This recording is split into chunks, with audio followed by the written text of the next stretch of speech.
Captain Jake Morrison stood on the bridge of his ship, the horizon's edge. Through the large window he could see dozens of alien warships floating in space around his small human fleet. These alien ships were huge and powerful. They made the human ships look like tiny toys.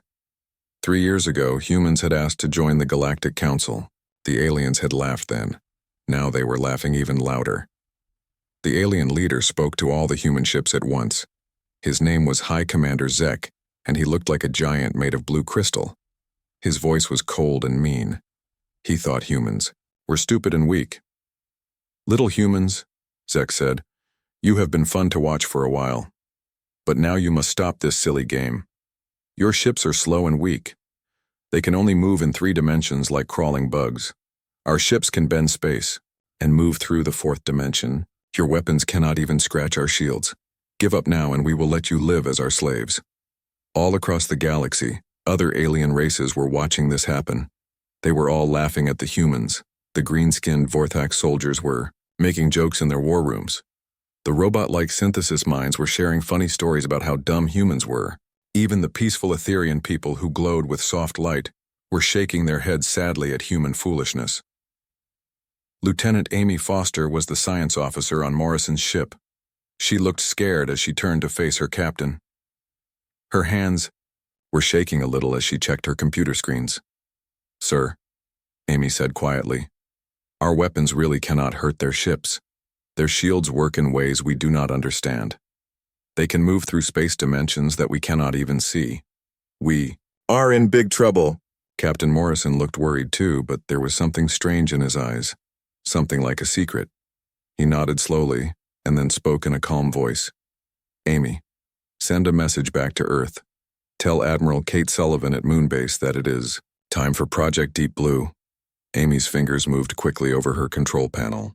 She sent the secret message through space toward Earth's moon, where the human military headquarters was hidden.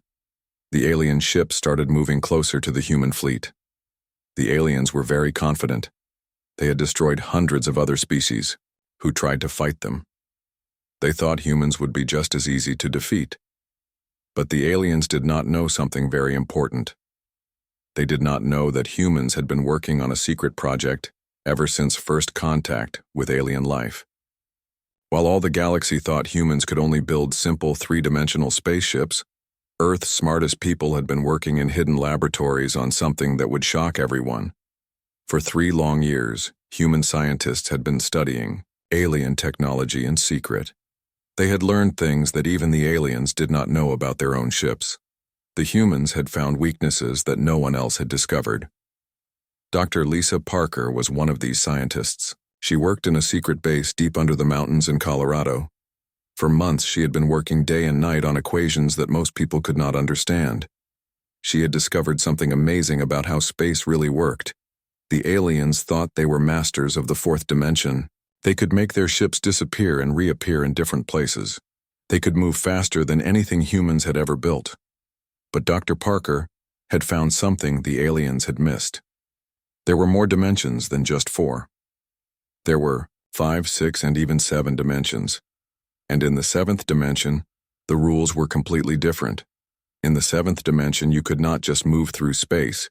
You could change space itself. You could rewrite the laws of physics. While the alien commander Zek was talking, Amy Foster was watching her screens carefully. She could see more and more alien ships appearing around them. There were now over 200 enemy vessels surrounding the small human fleet of just 12 ships. "Captain," Amy whispered, "they have us completely surrounded. Even if we tried to run, their ships are much faster than ours." Morrison smiled for the first time since the aliens had arrived. "Do not worry, Amy. Help is coming." The alien ships moved into attack formation. Their weapons began to glow with dangerous energy. The aliens were getting ready to destroy the human fleet and then move on to attack Earth itself. High Commander Zek's voice came through the speakers again. "You have had enough time to think, humans. Surrender now or be destroyed. This is your last chance." Captain Morrison stood up from his chair. He walked to the front of the bridge and looked out at all the alien ships. Then he spoke into his communication device. This is Captain Jake Morrison of the Earth Defense Fleet. We do not surrender. Earth will never surrender. The aliens started laughing again. They thought the humans were being brave and stupid at the same time. They did not understand that something very special was about to happen. In the secret base under the Colorado mountains, Dr. Lisa Parker received the coded message from Admiral Sullivan. She looked at her team of scientists and engineers. They had all been waiting for this moment. "It is time," Dr. Parker said. "Activate the reality forge." Far away from the battle, in a place between dimensions that normal eyes could not see, something began to wake up. Something that would change everything the galaxy thought they knew about humans. The aliens were about to learn that sometimes the smallest and weakest-looking creature can be the most dangerous of all. 6 months before the alien attack, Dr. Lisa Parker was working late in her secret laboratory. The lab was built deep under the Rocky Mountains in Colorado, so deep that no one could find it from the surface. She had been working for 18 hours straight, drinking coffee and staring at numbers and equations on her computer screen. Dr. Parker was one of Earth's smartest scientists. She studied physics, which is the science of how things move and work in space. For 3 years, ever since humans first met aliens, she had been trying to solve a very big puzzle.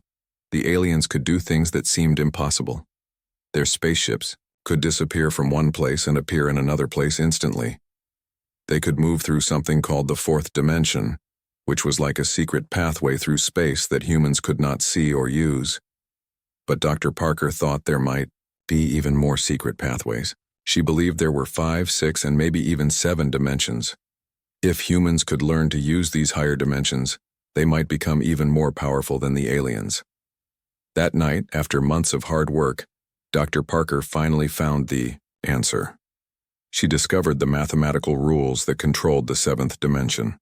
When she saw the numbers on her screen, she almost could not believe it.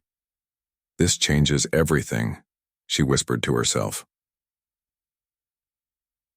The next morning, Dr. Parker called. Admiral Kate Sullivan at Moonbase. Admiral Sullivan was the leader of Earth's space military. She was a tough woman who had fought in humanity's first wars against alien pirates. "Admiral," Dr. Parker said during their secret video call, "I need to show you something that will sound crazy, but I promise you it is real." Dr. Parker explained, her discovery using simple words. "The aliens think they are so smart because they can use the 4th dimension, but they missed something very important. The 7th dimension is not just another pathway through space, it is something much more powerful." Admiral Sullivan leaned forward in her chair. "What do you mean, Doctor?" "In the 7th dimension, you do not just move through space. You can change the rules of space itself. You can make gravity work backwards. You can make time move slower or faster. You can even change what makes atoms stick together." The Admiral's eyes went wide. "Are you saying we could build weapons that change the laws of physics?" "Not just weapons," Dr. Parker said excitedly. "We could build ships that rewrite reality. While alien ships hide in the 4th dimension, we could reach out from the 7th dimension and turn off their shields, stop their engines, or make their hulls fall apart." Admiral Sullivan was quiet for a long moment. Then she asked, "How long would it take to build such a ship?" "With unlimited resources and the best team of scientists and engineers on Earth, maybe 6 months. You have whatever you need," the Admiral said. "This project is now Earth's highest priority. Codename, Reality Forge." Dr. Parker's team grew quickly. She brought in mathematicians who could understand 7th-dimensional equations. She worked with engineers who could build machines that normal physics said were impossible. She trained pilots who could learn to see and think in 7 dimensions. The hardest part was finding the right materials. To build a 7th-dimensional ship, they needed special metals that could exist in multiple dimensions at the same time. They needed computer systems that could calculate reality changes in real time. They needed power sources that could draw energy from higher dimensions. Earth's factories worked day and night. Mining operations on the moon and asteroid belt sent rare materials back to Earth. The best minds from every country came together to work on the project. Commander Rick Hayes was chosen to be the captain of this amazing new ship. Rick was different from other space pilots. He was one of only 12 humans who had volunteered for a dangerous experiment. Scientists had changed his brain so he could see and understand higher dimensions. The operation had been risky. Some people who tried it went crazy because human brains were not meant to see 7 dimensions at once. But Rick and 11 other volunteers had survived. Now they could see reality in ways that no other humans could. Rick could look at a normal wall and see how it existed in all 7 dimensions. He could understand how to reach through higher dimensions, to touch things that seemed far away. It was like having a superpower, but it also gave him terrible headaches sometimes. The reality forge was built in a secret shipyard hidden behind the moon. When it was finished, it did not look like any ship ever built before. From one angle, it looked like a long silver arrow. From another angle, it looked like a crystal with too many sides to count. Sometimes it seemed to be in 2 places at once. The ship's engines did not burn fuel like normal rockets. Instead, they reached into the 7th dimension and pulled energy from the fabric of space itself. The weapons did not fire bullets or lasers. They fired mathematical equations that could change how physics worked in small areas of space. As the months passed, alien spy ships watched Earth from far away. They saw humans building more normal spaceships. They saw military exercises with old-style weapons. The aliens laughed at how primitive and weak humans seemed, but they could not see the reality forge. The ship existed mostly in the 7th dimension, which made it invisible to alien sensors. To them, it looked like empty space. Admiral Sullivan visited the secret shipyard 1 week before the alien attack. She stood in the command center and watched the reality forge floating in its special hangar. The ship seemed to flicker and change shape as she looked at it. "How many people know about this project?" she asked Dr. Parker. "Fewer than 200, Dr. Parker replied. "Everyone involved has sworn to keep the secret, even if they are captured and tortured." Commander Rick Hayes walked up to them. His eyes looked different now, like he was seeing things that normal people could not see. "Admiral, my crew is ready. We have practiced the attack scenarios hundreds of times." "Good," Admiral Sullivan said. "Because if this does not work, humanity will become slaves to the Galactic Council. Earth is counting on you and your ship." Rick nodded seriously. "We will not let Earth down." 3 days later, alien ships appeared around Earth. The battle that would decide humanity's future was about to begin. In her laboratory, Dr. Parker watched the alien ships on her screens and smiled. The aliens thought they were so much smarter than humans. They were about to learn how wrong they were. The reality forge appeared in normal space like magic. One moment there was nothing but empty darkness between the stars. The next moment, there was a ship floating there as if it had always existed. Every alien sensor in the area went crazy. Their computers could not understand what they were seeing. The ship looked different from every angle. Sometimes it seemed to be there, sometimes it seemed to be somewhere else, and sometimes it looked like it was in 2 places at the same time. High Commander Zek stared at his screens in confusion. His blue crystal body flickered with worried colors. "What is this thing? My scanners cannot read it properly. It appears to be some kind of human vessel, but the readings make no sense." The reality forge was about the same size as a normal human battleship, but it moved in ways that hurt to watch. It did not fly through space like other ships. Instead, it seemed to step through reality itself, appearing and disappearing as it moved between dimensions. Commander Rick Hayes sat in the captain's chair of the reality forge. Around him, his crew of 11 other enhanced humans worked at control panels that looked nothing like normal ship controls. Instead of buttons and switches, they had devices that responded to thoughts and intentions. Rick's enhanced brain could see all 7 dimensions at once. To him, the alien ships looked simple and flat, like drawings on paper. He could see their weapons, their shields, and their engines all at the same time. He could also see their weaknesses. "This is Commander Rick Hayes of the Earth vessel Reality Forge," Rick said, speaking to all the alien ships at once. His voice was calm and confident. "You have attacked our home and threatened our people. You have 30 seconds to turn around and leave our solar system, or we will show you why your technology is outdated." The alien commanders started laughing. Again. General Korth of the green-skinned Vorthak was laughing the loudest. His sharp teeth showed as he grinned. "One small human ship thinks it can fight our entire fleet?" General Korth said to his officers. "These humans are even more stupid than we thought. Let us destroy this ship first, and then we will finish off the rest of their pathetic fleet." Rick looked at his navigation officer, Lieutenant Ben Cooper. Ben was one of the other enhanced humans, and his brain had been changed to understand 7th-Dimensional movement. "Ben, target the Vorthak flagship," Rick said quietly. "Demonstration protocol. Show them what 7th-Dimensional physics can do."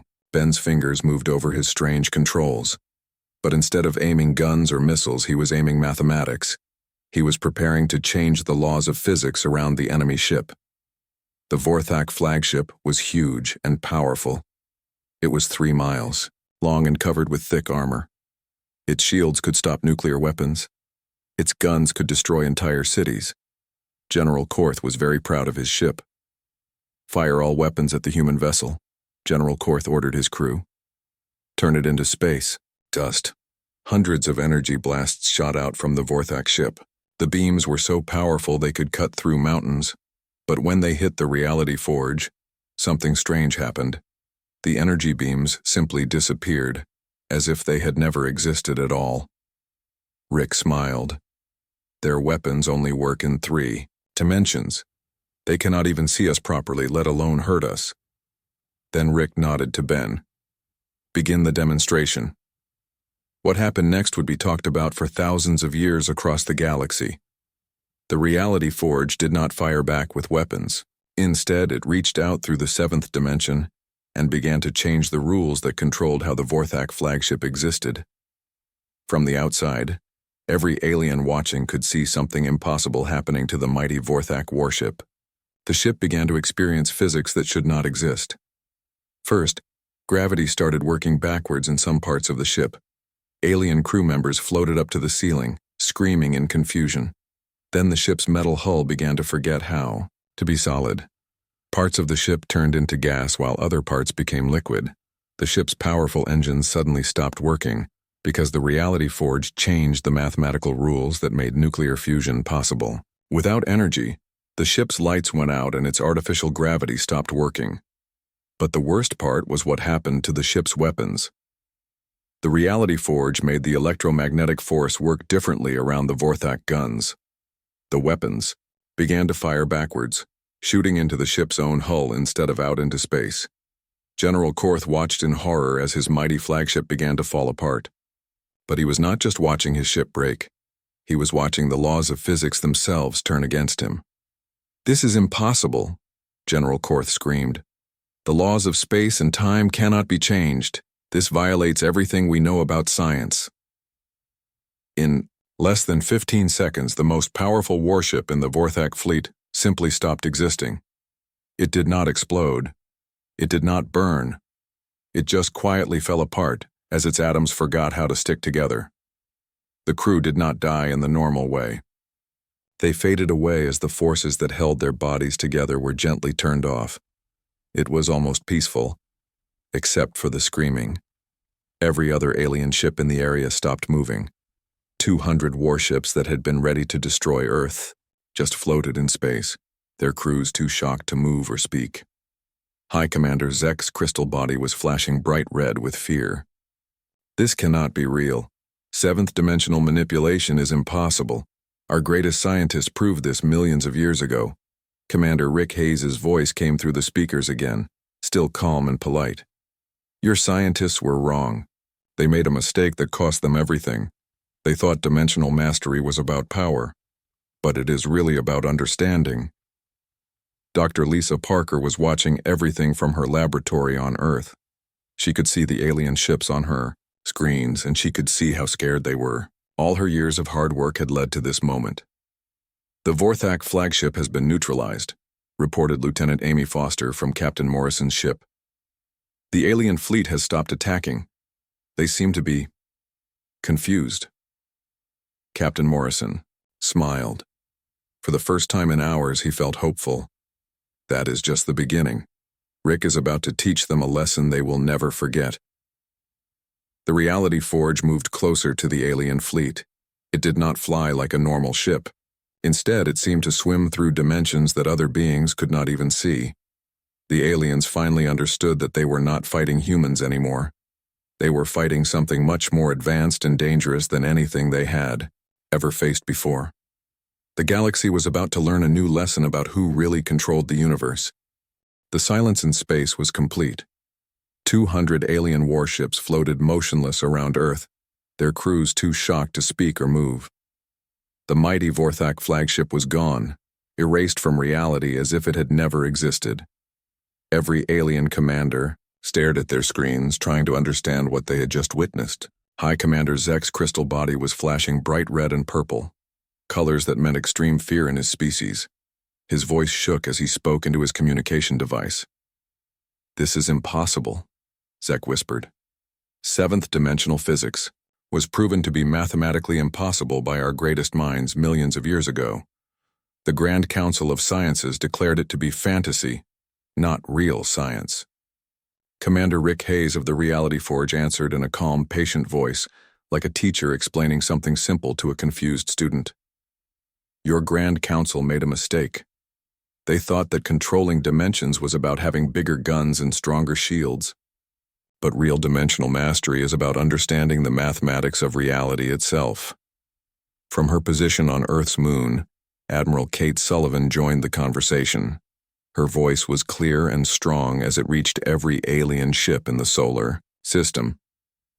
"Let me make Earth's position very clear to all of you. Humanity is no longer asking to join your galactic council. We are telling you that we are now equal members. Any species that disagrees is welcome to test themselves against 7th-dimensional technology." The alien commanders looked at each other with fear. They had ruled the galaxy for thousands of years by being stronger and more advanced than everyone else. Now they had found something they could not fight, could not understand, and could not defeat. The first species to respond was the Synthesis Collective. They were a race of beings who had connected their minds together with computers. Their shared intelligence could think very fast and calculate odds very quickly. The Synthesis Collective formally recognizes human sovereignty, their representative announced. "We calculate that resistance to 7th-dimensional technology has a 0% chance of success. We request immediate peace negotiations." The peaceful Etherian people came next. They were beings made of light who spent their time thinking about spiritual matters and the meaning of existence. Their leader's voice was soft and sad. "The Etherian Council acknowledges that humanity has achieved something we thought was impossible," their leader said. "We recognize the new balance of power in the galaxy. We also humbly request to learn from human wisdom about higher dimensions." One by one, other alien species began to surrender. They sent messages begging for mercy and asking for peace treaties. Some offered to share their technology with humans. Others promised to give Earth valuable resources from their home planets. Captain Jake Morrison, still on the bridge of his ship Horizon's Edge, watched his screens in amazement. Lieutenant Amy Foster was reading the incoming messages with wide eyes. "Captain," Amy said, "we are receiving formal surrender messages from 23 different species. The Kelvarian Empire is offering to give us 3 star systems. The Quantum Builders want to share their space station technology. Even the proud Celestial Dynasty is asking for a non-aggression pact." Morrison smiled, but he kept watching the Reality Forge. The amazing ship was still moving between dimensions, appearing and disappearing around the alien fleet. Its presence alone was enough to keep hundreds of warships from attacking. "This is just the beginning," Morrison said. "Earth will remember who our friends are today, but we will also remember who tried to make us slaves." The Reality Forge moved closer to High Commander Zek's command ship. The alien leader could see the human vessel through his windows, but it looked different every time he blinked. Sometimes it was silver, sometimes it was transparent, and sometimes it seemed to be made of pure mathematics. "Commander Hayes," Zek said, his voice full of fear and respect, "the crystalline hegemony formally surrenders to human authority. We request mercy for our actions today." Rick Hayes looked around his bridge at his crew of enhanced humans. They had trained for this moment for months, but seeing it really happen was still amazing. His navigation officer, Ben Cooper, was smiling as he watched alien ships turning around and flying away from Earth. "Hi, Commander Zek," Rick said. "Earth is not interested in ruling over other species. We want to be partners, not masters. But we will never again allow anyone to threaten our home or our people." Dr. Lisa Parker was still in her secret laboratory under the Colorado mountains. She was watching everything on her computer screens, and tears of joy were running down her face. All her hard work and sleepless nights had led to this incredible moment. Her assistant, a young scientist named Bobby Chen, looked at her with admiration. "Dr. Parker, you did it. You really did it. Humanity is now the most powerful species in the galaxy." Dr. Parker wiped her eyes and smiled. "This is not about being powerful, Bobby. This is about being free. No one will ever be able to push humanity around again." As the hours passed, more and more alien species contacted Earth. Some came to surrender. Others came to ask for friendship. A few came to offer trade agreements and technology sharing. The proud Vorthak Empire, which had lost their flagship, was the last to surrender. General Korth, who had been laughing at humans just hours before, now spoke in a quiet, defeated voice. "The Vorthak Empire acknowledges human superiority," he said.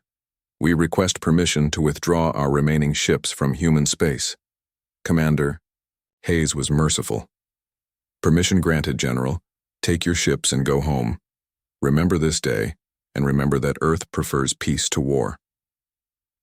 As the alien fleets began to leave the solar system, the Reality Forge prepared to return to the 7th dimension. Before it disappeared, Rick Hayes sent one final message to the galaxy. "Today, the universe learned something new," he said. "Power is not about who has the biggest guns or the fastest ships. Real power comes from understanding reality itself. Earth offers friendship to all peaceful species, but Earth will defend itself against anyone who threatens innocent people." The Reality Forge faded away, stepping back into dimensions that only a few humans could see or understand. But its message echoed across the galaxy through every communication system. Within days, alien ambassadors were arriving at Earth asking to meet with human leaders. Species that had never heard of humans before were sending gifts and offering to share knowledge. The galaxy had laughed at humanity's request to join their council. Now the galaxy would spend generations learning to work with the species that had mastered reality itself. In her laboratory, Dr. Parker was already working on her next project. She had discovered 8th-dimensional mathematics, and she wondered what new possibilities that might bring. The age of human leadership had begun, not through conquest or violence, but through the simple power of superior knowledge. And as Earth looked out at the stars, humanity knew that the universe would never underestimate them again.